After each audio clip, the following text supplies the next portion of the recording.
We'll be discussing another case. This is the Baltimore Gas and Electric Company versus NDRC, which is another case that discusses or included the NEPA, National Environmental Policy Act.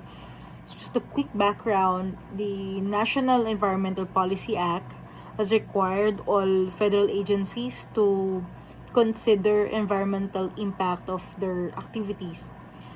And so the dispute in this case is the adoption by the Nuclear Regulatory Commission of a series of generic rules in evaluating environmental impacts of a nuclear power plant's fuel cycle.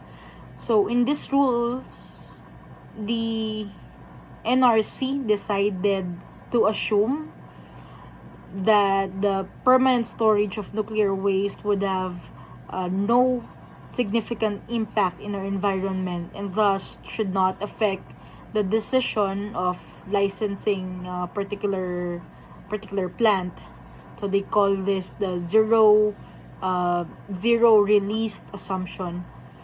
So in this case, the Court of Appeals sided with our petitioner, and while they regard or acknowledge that the commission has a discretion, of course, to evaluate generically the impact, right, of this nuclear waste. However, the Court of Appeals concluded that the commission, right, the Nuclear Regulatory Commission, failed to comply with the mandate of NEPA, right, and specifically by not considering the factors surrounding this permanent storage of nuclear waste, and by preventing to address these uncertainties. Of course, the Court of Appeals find the actions to be arbitrary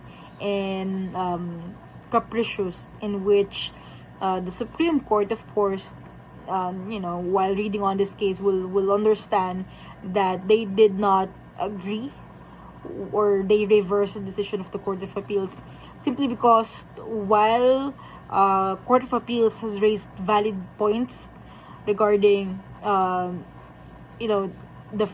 importance of considering factors revolving this permanent storage, but the Supreme Court ruled that it is inappropriate to intervene or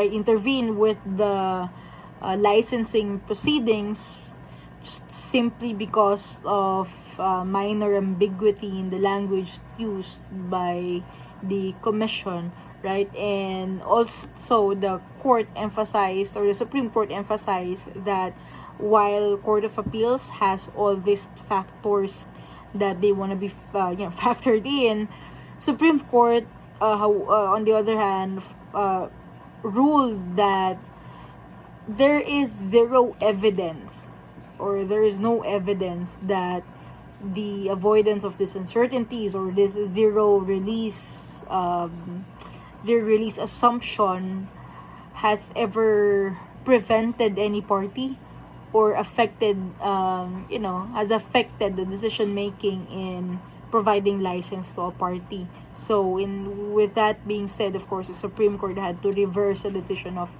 Court of Appeals and therefore sided with the respondents' hearing. That's all from me. Thank you.